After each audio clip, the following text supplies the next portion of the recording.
నా పేరు సూజన్ బ్లెస్సీ. నేను కాకినాడ లో ఉంటున్నాను. చిన్నప్పటి నుంచి ఇక్కడే పెరిగాము.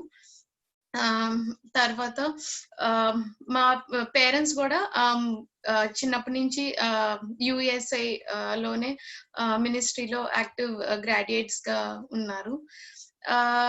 అండ్ 2007లో ఆగస్ట్‌లో నేను జీసస్‌ని నా పర్సనల్ సేవియర్ కింద నేను యాక్సెప్ట్ చేయడం జరిగింది. That was the day when I was Born again. దేవుడు నాతో నా క్వైట్ టైమ్‌లో మాట్లాడినప్పుడు. ఆ తర్వాత నుంచి God has lead me in various ways. దేవునితో విధాలుగా మాట్లాడుతూ మమ్మల్ని ఇక్కడికి దేవుడు తీసుకొచ్చారు. సో ఈ జర్నీ అంతట్లో అంటే చిన్నప్పుడంతా కాకినాడలో టైమ్స్ స్పెండ్ చేసినప్పటికీ తర్వాత నేను వైజాగ్‌లో గీతం యూనివర్సిటీలో బీడీఎస్ చేశాను, bachelors in dental surgery. So 2011 to 2016 నేను వైజాగ్‌లో గడపడం జరిగింది. చిన్నప్పటి నుంచి మమ్మీ డాడీ వాళ్ళ వలన యూఎస్ఏతో రిలేషన్ ఉన్నప్పటికీ ఆ 5 years నేను పర్సనల్ గా ఇన్వాల్వ్ అవ్వడం నేను స్టార్ట్ చేశాను. సో 2011 to 16 వైజాగ్ లో ఉన్నప్పుడు అర్బన్ బైబిల్ స్టడీ అని ఒక గ్రూప్ ని మేము ఈయూలో స్టార్ట్ చేయడం జరిగింది. అండ్ అంటే ద గ్రూప్ బేసిక్ ఫోకస్ ఏంటంటే కొంచెం సిటీ లైఫ్ స్టైల్ స్టూడెంట్స్ ని, అర్బన్ కల్చర్ స్టూడెంట్స్ ని టార్గెట్ చేసి వాళ్ళకి గాస్పెల్ అందించాలి అన్న ఇదితో మేము దీన్ని అప్పుడు స్టార్ట్ చేసాము. With support of Ranganath uncle and Ratna aunty. వాళ్ళు మమ్మల్ని గైడ్ చేసేవారు. సో అక్కడ నేను బైబిల్ స్టడీస్ కి వాటికి అటెండ్ అయినప్పుడు దేవుడు నన్ను ఎంతగానో మౌల్డ్ చేశారు. అంటే క్లుప్తంగా నా అసోసియేషన్ అంటే మినిస్ట్రీలో నా స్టడీస్ లో అప్పుడు అంటే ఫ్యూ పాయింట్స్ లో అంటే టైం తక్కువ ఉంది కాబట్టి షేర్ చేసుకోవాలంటే, అంటే ఫస్ట్లీ రిలేషన్షిప్ ఉన్నప్పటికీ నేను మినిస్ట్రీలో ఇన్వాల్వ్ అవ్వడానికి అంత విల్లింగ్ గా లేను. బికాస్ ఆఫ్ అంటే అప్పుడు చిన్నదాన్ని, ఇమ్మెచ్యూర్ కూడా. బట్ ఒకసారి నేను వన్ డే రిట్రీట్ కి అటెండ్ అయినప్పుడు అక్కడ వాక్యంలో దేవుడు నాతో మేక్ యువర్ సెల్ఫ్ అవైలబుల్ అని దేవుడు నాతో మాట్లాడడం జరిగింది. I felt it so personal. దేవుడు నాతోనే మాట్లాడుతున్నారు. ఎస్, నాకు ఆపర్చునిటీ ఉన్నా నేను I was not showing interest అని అప్పుడు నాకు అర్థమయ్యి నేను రెక్టిఫై చేసుకుని so I made my self available. Camps లో కానీ, బీబీఎస్ ఈబీఎస్ లో కానీ ఐ స్లోలీ స్టార్టెడ్ ఇన్వాల్వింగ్ అలా మెల్లగా 2011 and 12 మధ్యలో. ఆ తర్వాత మేము బైబిల్ స్టడీస్ కి వాటికి అటెండ్ అయ్యి యాక్టివ్ గా ఇన్వాల్వ్ అవ్వడం కూడా స్టార్ట్ అయింది.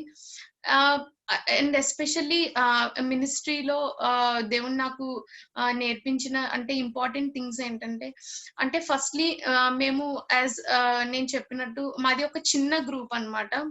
మేము అప్పుడు ఫస్ట్ లో స్టార్ట్ చేసినప్పుడు వి వర్ జస్ట్ 3 to 4 members మాత్రమే. సో అంత చిన్న గ్రూప్ అన్నమాట. కానీ మా ఎయిమ్ మాత్రం పెద్దది ఉండేది, అంటే to capture the urban students అని. బట్ సో కానీ మేము తక్కువ ఉండే వాళ్ళమి. ఎట్లా చెయ్యాలి, ఎలాగా ప్లాన్ చేయాలి ఇవేమి ఫస్ట్ లో తెలిసేది కాదు. కానీ ఒక్కటి అయితే మేము చాలా అంటే ఖచ్చితంగా చెప్పగలిగింది ఏంటంటే, మేమున్నే 4 స్టూడెంట్స్. నా సీనియర్ హవిలా కూడా ఉండేది అప్పుడు మా కాలేజ్ లో. సో మేమిద్దరం కాకుండా ఇంకొక 2 స్టూడెంట్స్ ఉండేవారు. సో మేము ఎవ్రీ సండే ఒకటే చర్చ్ కి వెళ్ళే వాళ్ళమి. సో ఎవ్రీ సండే చర్చ్ తర్వాత మాకున్న ఆ గోల్ గురించి, మేము ఎట్లా రీచ్ అవ్వాలి అనే దాని గురించి ఎవ్రీ సండే ప్రేయర్ చేసేవాళ్ళం. ఆఫ్టర్ చర్చ్ అయిపోయిన తర్వాత కొంచెం టైం బ్రేక్ఫాస్ట్ ఎక్కడన్నా చేసి ఎవ్రీ సండే అంటే ఇంకా అంటే ఇంకా అన్అవాయిడబుల్ సర్కమ్స్టాన్సెస్ అయితే తప్ప రెగ్యులర్ గా మాకున్న ఆ ఎయిమ్ ని బట్టి మేము ప్రేయర్ చేసేవాళ్ళమి. మేము అయినప్పటికీ అప్పుడు మేము చేసిన ప్రార్థన ఫలితంగా we use to conduct camps, EBS అట్లా మెల్లమెల్లగా God started opening doors in various colleges such as అంటే గీతంలోనే వేరియస్ బ్రాంచెస్ ఇంజినీరింగ్, ఫార్మా అన్ని ఉండేవి. మేము డెంటల్ మాత్రమే. సో వేరియస్ బ్రాంచెస్ నుంచి కూడా మాకు కాంటాక్ట్స్ దొరకడం, అన్నిట్స్ నుంచి స్టూడెంట్స్ రావడం, వేరే కాలేజెస్ నుంచి కూడా మాకు దొరకడం జరిగింది. సో అది అయితే బేసికల్లీ బికాస్ ఆఫ్ ప్రేయర్ అని అయితే మేము చెప్పగలం.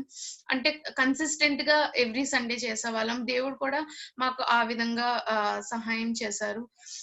ఆ తర్వాత ఇంకొకటి ఇంపార్టెంట్ థింగ్ ఏంటంటే మేము అప్పుడు ఇన్వాల్వ్ అయినప్పుడు అంటే మా స్టూడెంట్స్ టార్గెట్ గ్రూప్ ని బట్టి ప్రోగ్రామ్స్ ప్లాన్ చేసే వాళ్ళమి. అంటే అంటే వాళ్ళకి ఎట్లా చేస్తే వాళ్ళు అట్రాక్ట్ అవుతారు బైబిల్ స్టడీకి రావడానికి కానీ, లేకపోతే గాస్పెల్ ఈవినింగ్ కి రావడానికి కానీ. So we use to plan such sort of gospel evenings అట్లాంటివి. అంటే సో దట్ ఆ గ్రూప్ బోర్ ఫీల్ అవ్వకూడదు. They should be attracted to know about God, gospel తెలుసుకోవాలి. అలాగే బైబిల్ స్టడీస్ కూడా కన్సిస్టెంట్ గా వాళ్ళు ఎట్లా రావాలి, అలా గ్రూప్ కి తగ్గట్టుగా మేము ప్రోగ్రామ్స్ ని వాటిని మేము డిజైన్ చేస్తా ఉండేవాళ్ళమి. సో అలా చిన్న చిన్నగా ఈ గ్రూప్ స్టార్ట్ అయ్యి and later on God blessed us.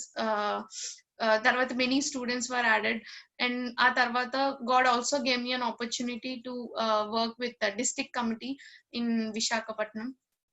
And ఆ టైంలో అయితే ఇట్ వాజ్ అంటే ఇట్ ఈస్ అ ఛాలెంజ్. మీరు అందరూ కూడా committee members, it is always a challenge to balance both ministries and అంటే మినిస్ట్రీ అండ్ స్టడీ. మనకి చాలా ప్రోగ్రామ్స్ ఉంటాయి, క్యాంప్స్, ఇంకా gospel evenings, prayer retreats and అవి, అండ్ ఆల్సో స్టడీస్. సో అప్పుడు అంటే one thing which I always use to do ఏంటంటే ముందే ప్లాన్ చేసుకోవడం. అంటే మనకు ఆల్రెడీ ఒక షెడ్యూల్ ఉంటది కాబట్టి మన ఎగ్జామ్ షెడ్యూల్ కూడా ఉంటది and also classes, assignments etcetera అన్ని ఉంటాయి. సో అంటే ఇంకా ఇది వస్తుంది అని తెలిస్తే ముందే ప్లాన్ చేసుకుని, సో ఓకే ఈ టైం కల్లా నేను అది అటెండ్ అవ్వాలి కాబట్టి నేను ముందే అసైన్మెంట్స్ అన్ని కంప్లీట్ చేసుకోవాలి, సో దట్ క్లాష్ ఏమీ రాకూడదు అని. So when we plan we will be able to do it. Plan చేసుకోకపోతే definitely the challenge will be much bigger. ఏదో ఒక చోట కాంప్రమైజ్ అయిపోవాల్సి వస్తుంది. బట్ ఇనిషియల్ గా నేను ఆ ఛాలెంజ్ చాలా ఫేస్ చేశాను. But my seniors and also graduates వాళ్ళు చెప్పినప్పుడు I use to plan and then accordingly attend అవుతా ఉండేదాన్ని. సో అది ఇట్ వాజ్ అలా చేయడం వల్ల I could to some extent balance both, if not perfectly, to some extent that has helped me. And all this process God also groomed me and molded me. నా attitudes ni, నా character ni దేవుడు చాలా challenge చేసి చాలా మార్చారు.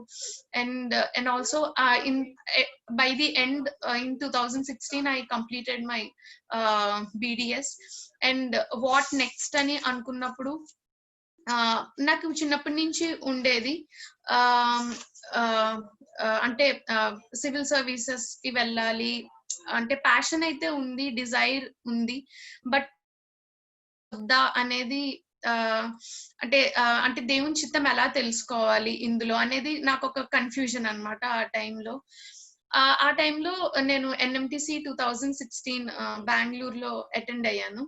So అక్కడ God has అంటే given me అంటే డైరెక్టెడ్ మీ, అంటే దేవుడు అప్పుడు ఖచ్చితంగా మాట్లాడలేదు కానీ he definitely directed my steps NMTC లో. అప్పుడు అన్న వాళ్ళు అక్కడ నేను మెయిన్ గా నేర్చుకునేది ఏంటంటే అంటే ఎలాగా దేవుని చిత్తం తెలుసుకోవాలి కెరియర్ లో అనేది. షిబుకే మాథ్యూస్ అన్న వీళ్ళందరూ కూడా ఎట్లా ప్రార్థన చేయాలనేది నేర్పించారు. So that is what I learn అక్కడ, అంటే దేవుని చిత్తం తెలుసుకోవడంలో కెరియర్ లో. ఆ తర్వాత NMTC నుంచి వచ్చాక ఒక 1 year నేను పట్టుదలగా దేవా do you want me to go or do you want me to stay in dentistry అని నేను దేవుణ్ణి అడిగాను. అలాగే మమ్మీ డాడీ కూడా దీని గురించి అంటే నా డిజైర్ ని నేను చెప్పినప్పుడు వాళ్ళు కూడా షుడ్ బి. నేను ప్రార్థన చేయడం స్టార్ట్ చేసినప్పుడు not immediately but later after few months God started talking to me. అప్పుడు నాకు quiet time was from first Samuel. So దావీదు లైఫ్ ద్వారా దేవుడు నాతో మాట్లాడి నా ఫియర్స్ ని, నా యాంగ్జైటీస్ అన్నిటిని దేవుడు అడ్రస్ చేసి he started directing me slowly అన్నమాట. I could really tell that with conviction. దేవుడు నాతో మాట్లాడుతున్నారు, దేవుడు నన్ను వెళ్ళమంటున్నారు. అంటే దేవుడు నీకు ఇస్తాను అని అయితే అప్పుడు చెప్పలేదు, కానీ he just told me what to do next ఏం చేయాలనేది మాత్రం దేవుడు నాకు చెప్పాడు. That is go and prepare. So it was very challenging. అంటే ఇష్టం ఉన్నా సరే భయం వేసింది, because the exam is very tough and it's very unpredictable. UPSC అంటే సివిల్ సర్వీసెస్. సో బట్ దేవుడు నాతో మాట్లాడిన తర్వాత ఐ టుక్ కరేజ్. లేదు, నాకు దేవుడు సహాయం చేస్తాడు అని.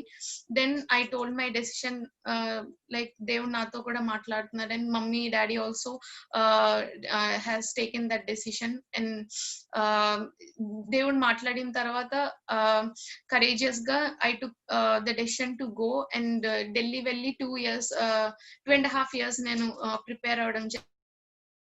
God has enabled me in all my journey.